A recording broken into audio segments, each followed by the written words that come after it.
Hello, everyone. Thank you for joining our special project webinar today for Spring Lane in Lambley. This is a project brought by Crossover Property. Mr. James Cross is with us tonight. So, James, delighted you're able to join us. How are you? Yeah, very well. Thanks, David. Yeah, thanks for having me. Excellent. Fantastic. Looking forward to hearing from you in a few moments. Also joined by our investment portfolio manager, Sophie Lowther. Hi, Sophie. How are you? Hi, I'm good, thank you. How are you? Yeah, very well indeed. Very well. Fantastic. Thanks for able to join us. I know you're in transit there at the minute, but thank you for able to jump on and do your normal Q&A work, which is great. So yeah, you're happy to be off camera if you want until the Q&A session. That's no problem from your side. So as I said, there will be an opportunity to ask questions of James or myself at the end of this sort of formal slide presentation part. Great opportunity to get your questions answered, great opportunity to ask questions of James directly, and everyone benefits from the questions asked and answered. So please feel free to do that in the Q&A, not in the chat box. We use the Q&A. Okay, so as I say, this is a project webinar on behalf of Spring Lane. This project, an exciting project. We're delighted to be viewed on the platform today. So for those that don't know me, my name is David Johnson. I'm the CEO of Leo Crowdfunding, and we are an equity property crowdfunding platform. And what is important to kick off this webinar is that what you're about to see tonight and hear about is a financial promotion. It is a pitch to invest in a property opportunity, to buy shares in an SPV. And this pitch that you're about to review and hear has been approved as a financial promotion. So if you look along the bottom there of the slide, it says there that Leo Crowdfunding is an appointed representative of Sharon Limited, which is authorized and regulated by the Financial Conduct Authority. Pitches for investment are not offered to the public, and investment can only be made by registered investors on the basis of information provided by Leo Crowdfunding. So that's the important umbrella, if you like, that we talk about. And on the left-hand side there, as a potential investor, you need to look at the information, weigh up your risk versus reward profile, and make a decision if this is a suitable investment for you to participate in. Now, delighted to have James here, and he's going to cover just some key things on the slide there, a bit about himself, a bit about the project, of course, the location, the financials behind it, and then we'll talk about the equity offer document and the next steps. So without any further ado, delighted to welcome James. We met, I think, about 6-7 months ago, James, the first time at a developer club event, I think. Yeah, that's it. Yeah, beginning of the year, I think it was. Yeah. Yeah, and you were actually presenting that day. It was my first day there as a partner, I think. So I was doing a slot on crowdfunding, but it was your turn to present to the group. And I remember hearing and thinking, this guy knows what he's talking about. This guy's got a good track record. Yeah, absolutely. Well, thank you. Grand job. Listen, over to you. Introduce yourself, your background, even pre-property, and what you've done in property in terms of your track record, please. Yeah, absolutely. So I started a Crossover Property back in 2018, so just over 5 years ago. My background prior to that was actually in mechanical engineering, so I've got quite a technical background, which suits the kind of construction industry quite well. So yeah, over those sort of 5 years, we've achieved quite a fair bit. We've done over 50 projects now in total. We had to count them all up and just sort of sense check what we've actually done, which is quite incredible. Doesn't feel that many, but yeah, and that's sort of achieved over 15 million of GDV so far as well. We started off small, buy-to-lets, HMOs, then moving into commercial conversions and new build development projects. So yeah, we've had a nice sort of transition, of the property ladder. Recent project we did last year was a backland development. We sourced it on an option agreement, took it through planning, and then built it out and finished it back end of 2022 last year. That was for a big 5-bed detached house. We pre-sold it as well before we even built it. So I think we got to foundation level and pre-sold the property based on renders and some marketing. So by the time we finished it, it literally completed straight away, which is, really happy with that one. And then more recently in springtime, we've just finished the care home conversion we bought about a year and a half ago. We took that through planning for a 20-bed supported living scheme, finished that off, and then the provider's now taking that on. So supported living for 20 people with mental health issues. So yeah, really interesting project, that one. Yeah, that's a little bit of a snapshot about us. Yeah. So the day that you were at the developer club, the day I heard you obviously went into a bit of detail on your model. How did the sort of COVID years impact that, and were there lessons learned that you then have changed your model, tweaked your model, or just speak to that for me? Yeah, absolutely. I think yeah, the COVID years was an interesting one because we all thought the market was going to collapse, and everyone was panicking slightly. Where in reality the market just set on fire almost, and it was one of our sort of busiest year or two, 2020 and 2021. So yeah, obviously we had challenges with materials and contractors, and limitations on site.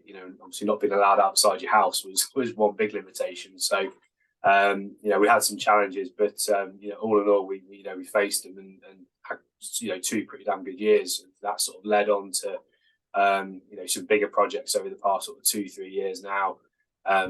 So yeah, we've had quite a nice sort of natural growth. Yeah, absolutely brilliant. So it's clear you've got a really solid track record in property, and we as a platform, as we're looking at projects to bring on the platform, as one of the first things we look for is what is the developer's track record, and it was refreshing, working with you in terms of due diligence, given that you do have such a verifiable and strong track record in what you've done in property, and that's always brilliant for the platform, and something that investors look to, which is important. So this is the actual project.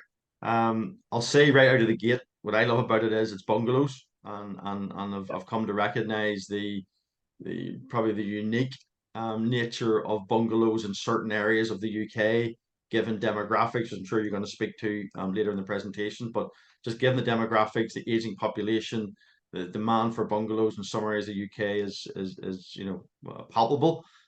So when I saw this come to the project committee, it was like, yes, this is a project we want on the platform. Yeah. So listen, I'll not steal your thunder. Give us a rundown on the details, please. Yeah, absolutely. Thanks, David. So yeah, the project itself is actually an existing kennels and cattery business.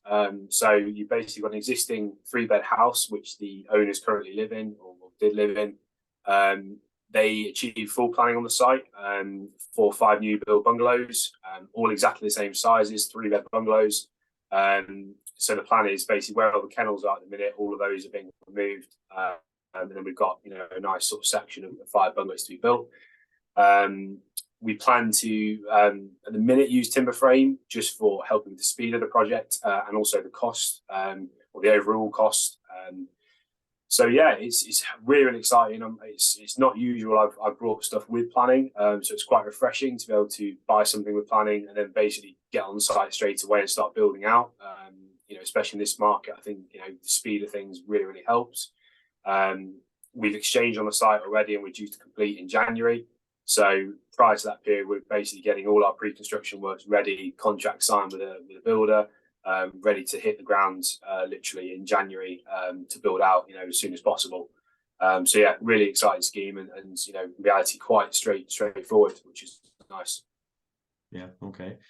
Just remind the attendees to the webinar, you can ask questions or put a question into the Q&A function along the bottom of your toolbar. So we don't use the chat box. If you use the Q&A, it lets Sophie monitor those. And when we get to that slide, then Sophie will put any questions that are there to James. Again, this has been recorded, so we don't read out people's names, but it's really valuable if you put your questions because other people who are on the webinar or listening to the recording, you'll perhaps ask a question they haven't even thought of, and they'll be able to then hear the answer from James. So any question you have, get it into the Q&A. You mentioned there that the timber frame construction. I think I heard you mention at one stage that the 5 units are effectively the same units, the same spec, the same sort of design layout. It's just the same thing 5 times. Absolutely, yeah. They're all exactly the same designs, which really lends itself to timber frame or modular construction. we looked at modular construction, but we found really timber frames probably the best, sort of known construction outside of traditional, and also the cheapest at the minute. We did a bit of a cost analysis early in the year, and that was the best route for it. We can order 5 timber frame bungalows, all to the same design. They arrive on site, and they're up within a few weeks, which would be amazing. Brilliant. Okay. So explain then a bit more about where the project's actually located for us, please. Yeah, absolutely. So, so the project's actually in a village called Lamley, which is on the northeast side of Nottingham. It's just 7 miles outside. So I live right in the centre of Nottingham, and it's probably a 15-20 minute drive for me to get there. So nice and local. It's got a really, really good reputation as sort of being a very sought after village to live in. There's not a massive amount of properties there. But when they do come up, they sell, very well, and the values are quite high as well. So it's got a lovely little rural location, fields around. There's Gedling Country Park, very close to it as well.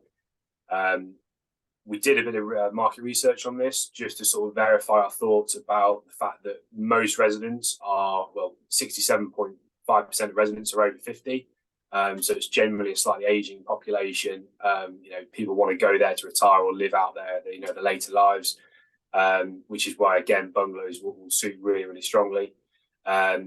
And we also looked at, the majority of residents there have very low geared mortgages or full cash owned properties, which is kind of what we were aiming for with the bungalow market, which, in reality kind of stops the property market affecting it so much because they're not highly geared on, high mortgages. They're generally cash buyers or very lowly geared. So it kind of protects us a little bit on the sales side.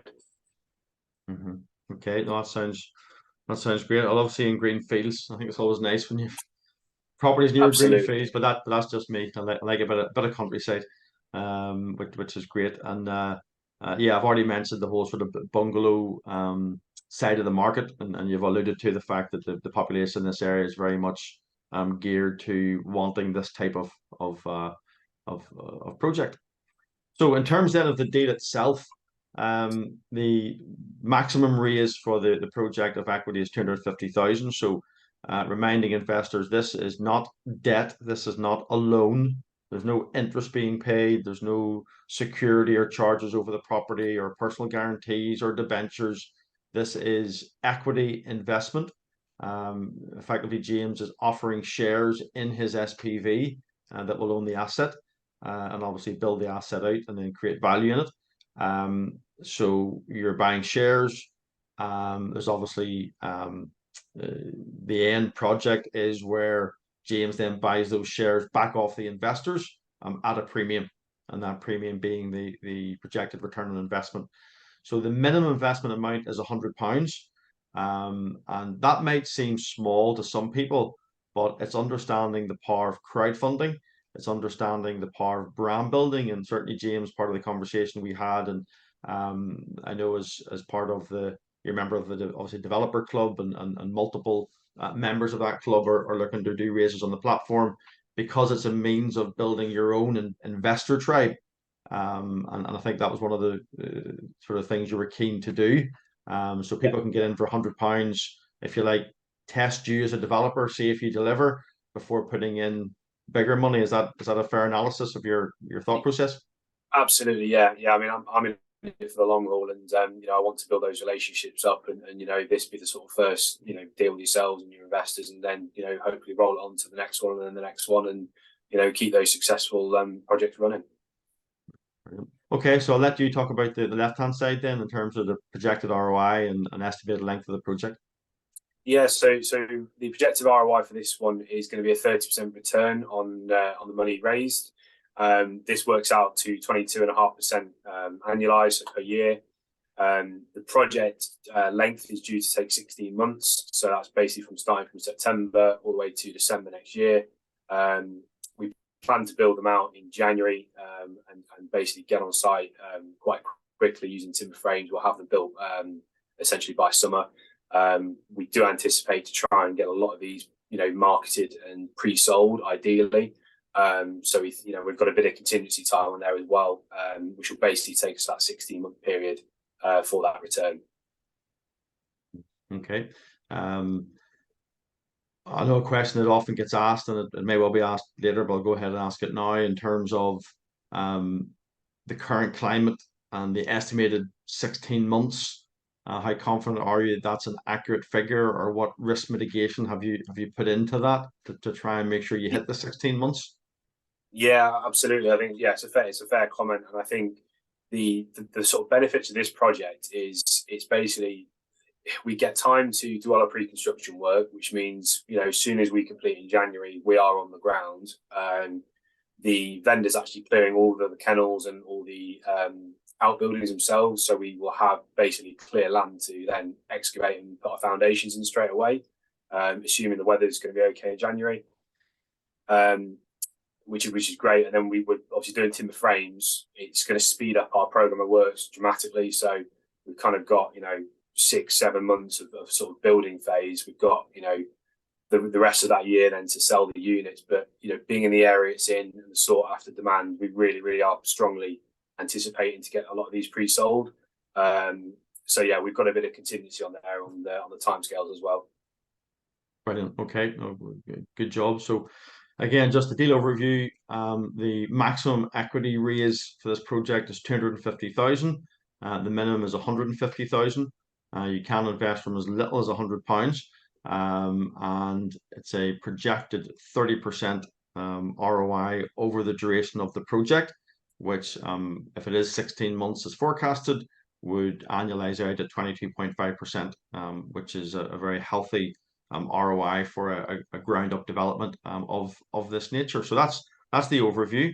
And again, if anyone has questions, see some questions popping in. Now's a good time to get your questions in. We're going to do the financials and then move on to questions in a minute. So get your questions into the Q&A. So on the financials, then, if you just speak to maybe perhaps the numbers that are shaded out here, the key numbers, just to give the attendees an opportunity to understand your high level figures. Yeah, absolutely. So the GDV of the site is 3.15 million, which includes the 5 bungalows and also the existing dwelling on the site, which we're just going to give a light refurb and put back on the market. Our total acquisition costs is 1.59 million or 1.059 million. Total construction costs of 1.34, which includes professional fees, construction, and then a full 10% contingency as well. And then our finance costs of 200,000, and then basically we've got a total development costs of 2.6 million, which leaves us with a gross profit of 542,000, approximately.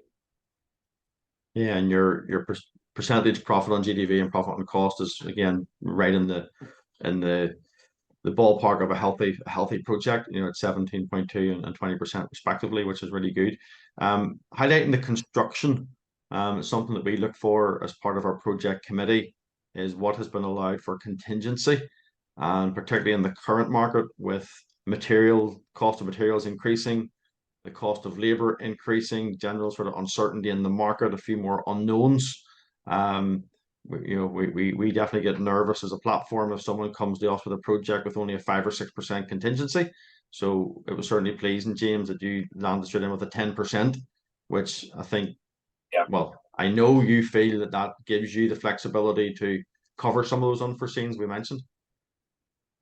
Definitely, yeah, definitely. I think I've always tried to stick a 10% contingency in, just because you never know how a project's going to go, and I like to have that flexibility, and I don't want to fudge my numbers too much, make things too tight that you've got no wiggle room when things do go wrong. I say when because there's always something that crops up through a project, so it's just how you deal with it. Yeah, that's good. I like developers that are honest, because as you say, it's not if, it's when. So not to say the very odd one doesn't go well, but very often there's something that comes out of the woodwork, much to everyone's well, annoyance is the wrong word, but yeah, having to deal with issues that arise is just the part and parcel of the world of property.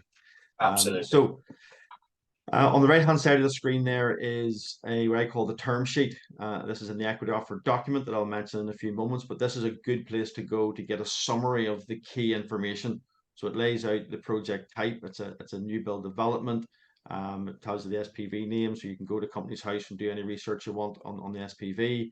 The maximum raise amount you can see there is 250. The minimum raise amount is 150. So we need to reach 150 for it to be a successful raise, and then we can draw down and send those funds to James to get on with the project. Picking out some of the key ones there: minimum investment, £100, as we mentioned. Maximum investment, if someone does want to come to the table and fund the whole 250,000, James, of course, would be more than happy to have that conversation.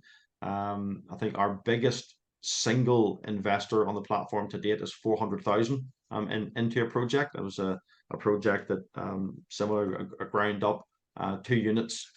The raise was 400,000, and one person came in and just took the whole raise.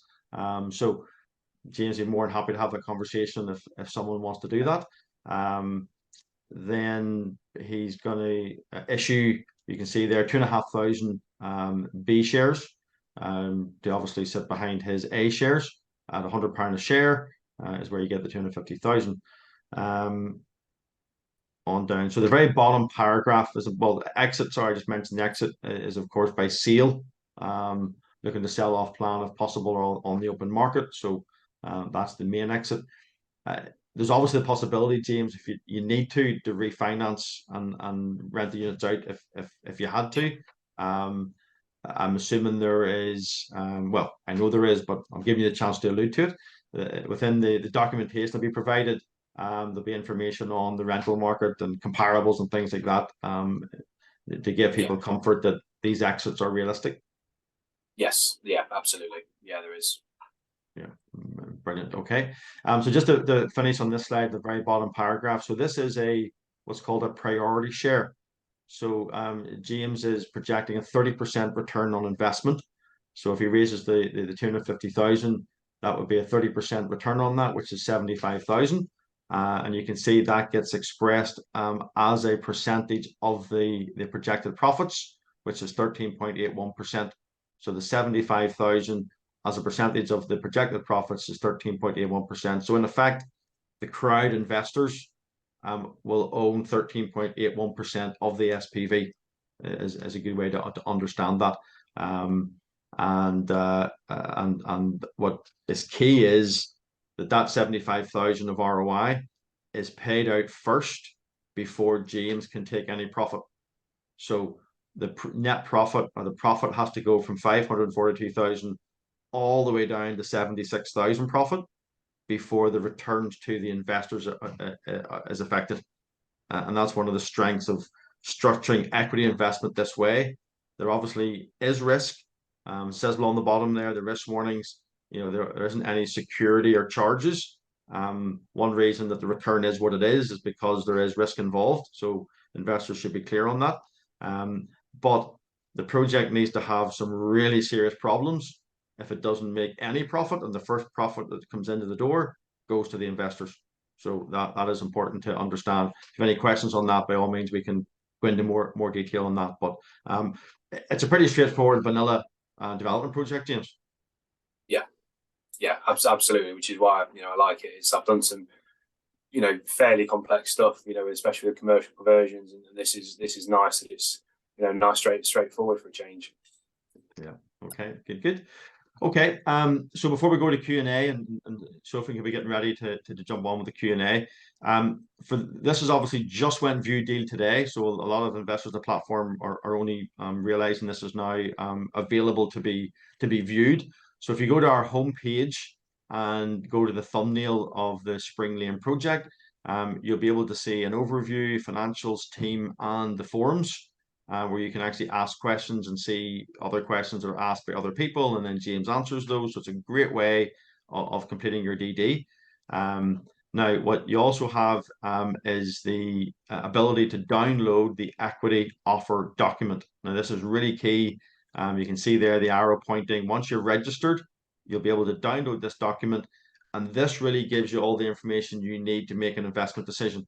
It'll go into more detail about James and his team, what he's done in the past, more information about this project, the location, the financials, the comparables, all the information you'd expect to see prior to making an investment decision is there in the brochure. It's a really good brochure. James has done a really good job presenting the information in a clear way. And I'm just pointing people that's where to go. to gain an access to that information. Now, what's also really important for those on the webinar is, if after what you've heard tonight, you have an interest in this project, then what we encourage you to do is to, on that home page, there's a register your interest box there. Again, you see the arrow pointing to it. You can leave an email address and an amount that you may be interested in investing. You then just got to tick to confirm you're not a robot, which if you're on this webinar, then the chances are you're not. So once you've completed that box out, this is important for a couple of reasons. One, it lets Sophie stay in touch with you if there are any updates or changes to the project. So it's really just saying, please keep me updated about this project. And it also lets James know those who may be interested, once they complete their due diligence of investing in the project. So it's almost like a bit of market research in that sense, and prepping the going live date, which we anticipate will be in around about 7 to 10 days. And obviously we will communicate with those who have expressed an interest. So this is not a firm commitment. By doing this does not mean that you're tied in and you must invest. This is just securing your investment, that if you decide to go forward, you've kind of reserved those shares, as opposed to what does happen sometimes is the project funds, and then people contact us and say, oh, but I wanted to invest in that project. It's like, well, that's, you have to keep an eye on the raise as it's progressing. So this is a way of, if you like, reserving your shares ahead of making a final decision. There's a shareholder agreement comes out.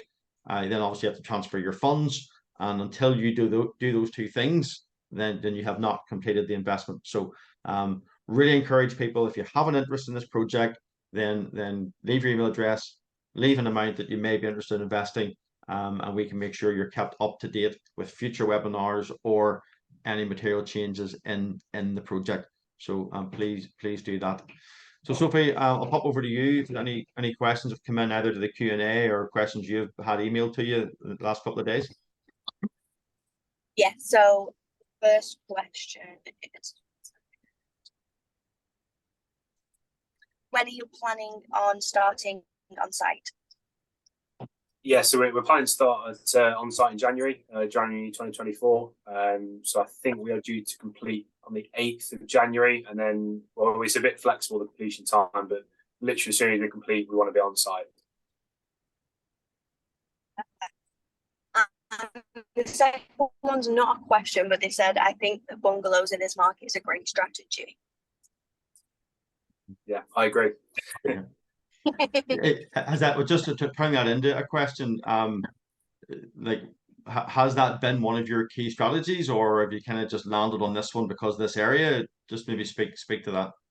Yeah, absolutely. I think one thing I've taken over the years of being in property development is just trying to be manage my risks on a project. So I've turned down a lot of other sites prior to taking this one on board, just because I felt they were too risky, didn't have enough exits. Whereas this one, because it's bungalows and it's it's a nice size, they're all repeatable, it just ticked a lot of boxes for me. So yeah, that's kind of my thought process before I even look to take this any further. So yeah, for me it's a no-brainer. And please, would you be able to provide details on how the GDV was valued? Was there a third-party RIC surveyor valuation carried out and or comparable properties assessed? Yeah, so the GDV at the minute is based upon some estate agents, basically having a look at the initial plans and giving their opinion based on comparable data as well. Going forward over the next month or two, what my plans are is to slightly redesign the internals of the bungalows and actually create some better drawings and some proper renders, so at least we can get a better idea of what they're visually like. And then I'm going to get a full red book valuation done, just to basically verify all that data. But being honest, even though it's got planning, some of the drawings I can make improvements on, which is only a bonus. But I feel I want to take that the next step from what I've done so far. Brilliant. Okay. And how long did the planning process take? So I actually purchased this with full planning in place. I believe the vendor took about 9 months to get planning on this prior. they use a planning consultant that I know of anyway, and I am engaging with him just to make a slight tweak to the plans at the minute. So yeah, luckily I didn't have to wait that 9 months or pay for it myself. Good. Okay. Is that all the questions, Sophie, have come in? Yeah, that's all that's been so far. And they had one on Excellent. WhatsApp, but that was that one, yeah. Excellent. Okay. Thank you very much. So for those that are maybe just joining we're at the very start, so Sophie is our investor portfolio manager. So you can contact her at sophie@leocrowdfunding.com. If it's a generic sort of investment question, you can go to investors@leocrowdfunding.com. And if you happen to have just a more generic question about Leo crowdfunding and maybe your fundraiser or whatever, then you can also go to support@leocrowdfunding.com. So Sophie is the point of contact. She obviously studies the projects that she's looking after in detail and able to discuss everything in the equity offer document. Does a really good job at liaising with our investors and answering questions. Also maybe onboarding with KYC and AML and things like that. Then she is the port of contact to help the investors with that. So with that, I am going to just go back up to this one slide. I'll give James the last sentence after I finish here, and then we can wrap up. But again, just to encourage anyone who thinks this is something that you may be interested in, if you go on, register your interest, put the amount that you may be interested in investing, and that will secure your interest in that amount of shares. And we'll be able to stay in touch with you and make sure that you're kept fully in the loop. So, James, I'll give you the last word. Yeah, absolutely. So yeah, I mean, thank you very much for having me. I'm really excited to get started on the project, and hope the investors we spoke to on the webinar answered any questions they've got, and hopefully look forward to working with some of you soon. Fantastic. Okay, so we'll be in touch, everyone. Thank you much for joining us. James, really good job. Thank you for going through that so clearly. Sophie, thank you for joining us en route. Appreciate that. And yeah, we'll be in touch, everyone. Stay safe. Good luck. All the best. Well, cheers. Bye. Bye bye.